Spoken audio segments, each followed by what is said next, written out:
Institut culturel d'Oumbiafa, situé au quartier Colatier à Keikoua, dans la commune d'Abobo. C'est le lieu choisi par les responsables de l'ONG Fria pour offrir aux veuves et aux orphelins de la commune des enveloppes et des kits alimentaires composés de riz et de viande en vue d'améliorer leurs conditions de vie, mais surtout leur procurer de la joie. On sait que les veuves sont des vulnérables.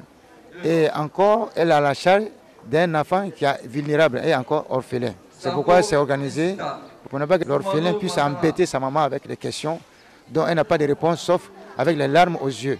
Heureux, les bénéficiaires ont tenu à traduire toute leur reconnaissance aux donateurs. Leurs souhaits, les ONG et les associations humanitaires emboîtent le pas à l'ONG Fria. Ce n'est pas permis à chaque veuve d'avoir ce genre de cadeau.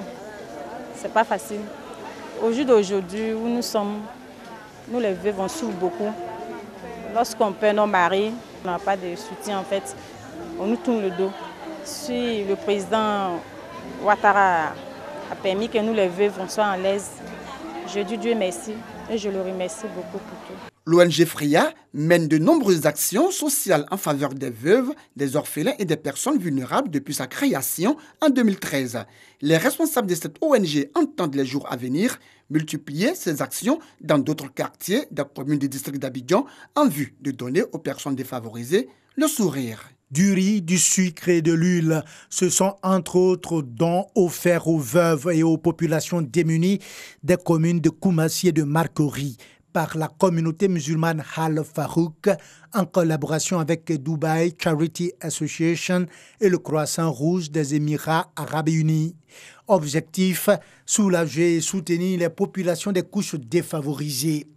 Et c'est la mosquée Al Farouk de Koumassi Sikoji qui a servi de cadre pour cette cérémonie de remise de dons aux populations défavorisées. La communauté Al Farouk a décidé chaque année d'apporter un petit soutien à la population pour les soutenir. Le geste de la communauté musulmane Al Farouk, salué par les bénéficiaires qui ont tenu à traduire toute leur reconnaissance aux donateurs.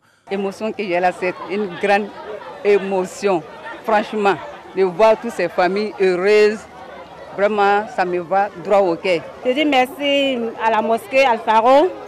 Bon, je dis merci aussi à tous ceux qui nous ont donné ce beau trésor. Al Farouk est une association islamique à caractère social qui entend apporter le sourire et la joie de vivre aux populations des différentes communes du district d'Abidjan et des villes de l'intérieur du pays dans la détresse. Après le mois de Ramadan, les imams du COSIM, Conseil supérieur des imams section Cocody, ont organisé une rupture collective du jeûne des 6 jours de Shawwal, équivalent à 1 an de jeûne. Et ils en ont profité pour faire des prières pour la paix et la cohésion sociale. Pendant le carême chez les chrétiens, leur apporte de vivre dans le cadre donc de la convivialité. Ça se fait. Et aussi, les chrétiens, quand nous sommes au Ramadan, ils apportent quelque chose aussi.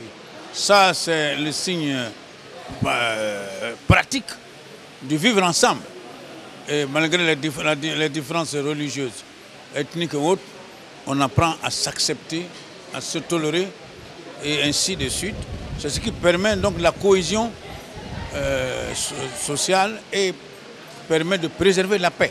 La mosquée Siad a servi de cadre pour cette rencontre. Le comité de gestion de la dite mosquée se dit honoré. C'est un honneur pour toute la communauté que tous les imams réunis de la cité de Cocody se réunissent dans cette mosquée-là pour venir honorer, partager ce repas-là et faire des doigts pour tous nos défunts et pour nous-mêmes les vivants. L'imam Mamadou Savané a représenté la mosquée de la Riviera Golf. Il fait également des prières pour le pays. Nous pensons que le monde a besoin de la paix, plus particulièrement notre pays. Nous avons besoin de la paix et les imams, leur souci majeur d'aujourd'hui, c'est la paix commençant d'abord dans les foyers, dans la communauté et d'une manière générale dans notre cher pays qui est la Côte d'Ivoire. La section de Cocody du Conseil supérieur des imams compte 180 imams répartis dans 60 mosquées de la commune. C'est la bibliothèque de la mosquée Karaouine, située dans la ville de Fès au Maroc, qui a été choisie par la Fondation Mohamed VI des oulémas africains, dirigée par le roi du Maroc, Sa Majesté Mohamed VI, commandant de croyants, pour abriter la rencontre internationale de la lecture psalmodiée du noble Coran des jeunes Africains qui ont réussi à mémoriser le livre saint de la communauté musulmane. Rencontre qui, selon les organisateurs, vise à encourager la jeunesse musulmane à s'intéresser davantage à la lecture et à la connaissance du Saint-Coran. Cela en vue de lui permettre de mieux pratiquer sa religion. Le Saint-Coran, c'est ce qui nous unit. C'est ce qui unit tous les peuples d'Afrique et principalement les musulmans. C'est un livre sacré et préserver ce livre sacré par la lecture, par la psalmodie, est l'une des constantes de notre religion et sûrement aussi l'une des tâches que devraient accomplir nos sections au niveau de leur activité annuelle. C'est sous le regard d'éminents professeurs en théologie, d'imams, des prédicateurs, des guides et d'encadreurs religieux que les 60 participants venus des 32 pays d'Afrique ont fait montre de leur savoir-faire et de leur maîtrise parfaite de la lecture des versets du Saint-Coran.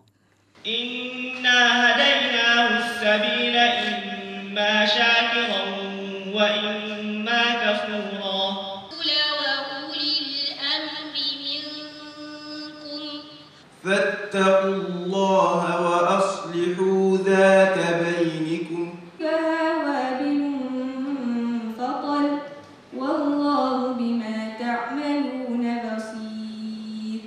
La Côte d'Ivoire était présente à cette rencontre religieuse. Les représentants ivoiriens, après leur passage, se félicitaient d'avoir participé à ce grand rendez-vous de la lecture psalmodiée du Noble Coran. Le Saint-Coran est le plus important parce que c'est la parole de Dieu. Maintenant, on s'est déplacé de Côte d'Ivoire pour venir lire au Maroc la parole de Dieu. Nous sommes très heureux.